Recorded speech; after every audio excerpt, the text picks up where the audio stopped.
Do not delay nikah unnecessarily. Once nikah is ready, the two parties are happy, get that nikah done.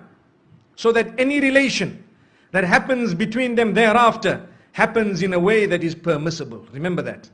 Sometimes people say, no, my daughter is engaged. Brother, 3 years later, your daughter, no, she's engaged. I say, but brother, 3 years have passed. She had 2 abortions in the process. Do you know that?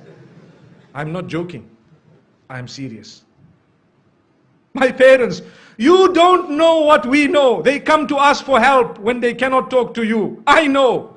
We cry when we see the children of the good people. Sometimes people we know. And they come to us, you know what, I have this problem and that problem. But sister, you are engaged to the man. How could this have happened? You know, my father told me you cannot marry now, you are still studying. My, Allahu Akbar. May Allah forgive us, really. Brothers and sisters, open your eyes. See what is going on. Ask the people what is happening. If you think we are not living in an era of hypersexuality, you are dreaming. You are dreaming. You are living in a dream world. We are living in the dirtiest society up to this age. There has never ever been a more hypersexual society than ours. Believe me, everything out there is about sex. And I'm saying this because I have to fulfill my duty as a scholar of Islam, to explain to the people what is going on out there and how we are heading in the wrong direction because we are living with blinkers. We don't even know what's happening. Ask your children in the universities what's going on. If you have a good link with them, they will inform you. Ask them. Tell them what is happening, or ask what is happening in the malls or in the shopping centers or at the workplace. You know, you can be the best and the most pious.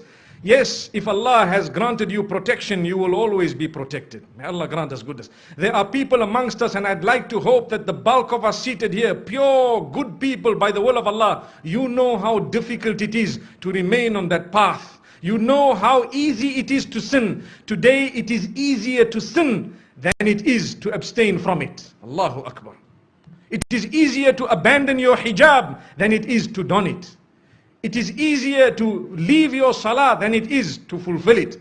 That is because the environment has made it so difficult to engage in that which is correct.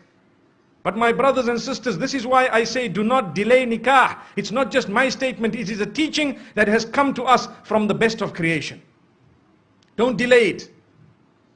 And at the same time, do not make it difficult in any way. We already spoke about the mahar, the dowry, or whatever else it is. Either way, don't be too demanding. And do not become a person who really makes it tough on their sons and daughters to get married. Because in that particular case, we will be held accountable in the eyes of Allah subhanahu wa ta'ala. Why is it that you as a parent did this to your own daughter? You doomed her, you punished her. And this is what you did to your son. You made him, you really made him leave the deen in totality. It brings me to one example, living example, where there was a young boy whose father was being so tough with him that, listen to this, he wanted to marry someone who was ready to revert.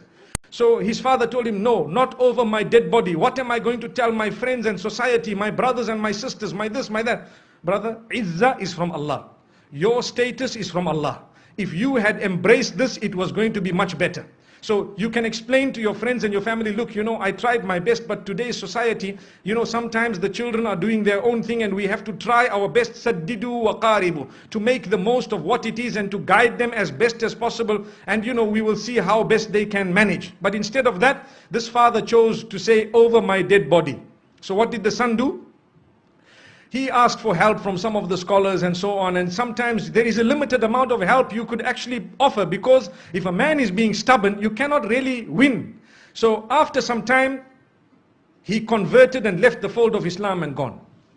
Why? Because to him, the child was lost, and the father is still proud of his action. I don't mind if he became a non-Muslim, but at least nothing happened against my will. And he told his family members, you know, your children, if they want to do the same thing, you should also engage in this type of thing. How? The woman was ready. So I had an opportunity to address this young boy. And when I spoke to him, he told me something that is really a question of the age. When I say question of the age, I mean sometimes the mind starts asking these questions. He said, you know, this woman is such a good woman that I married. She has so many good characters and conduct. She told me I'm ready to do anything. You know, I explained to her about the little I know about Islam and she was ready. And then what happened is, when my father and my parents said no and everybody disagreed and they, you know, the mother, he says my mother didn't really mind, but she has to follow what my father says. So after some time, they questioned me, her parents, to say, look, we were all okay for our daughter to, you know, to enter the fold of Islam.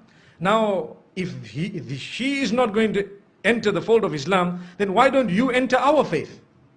So he said, yeah, it makes sense. You see? He said, yeah, it makes sense. If they refuse, I will not refuse. You people are not refusing. So he says that is what made him turn. Now look at this.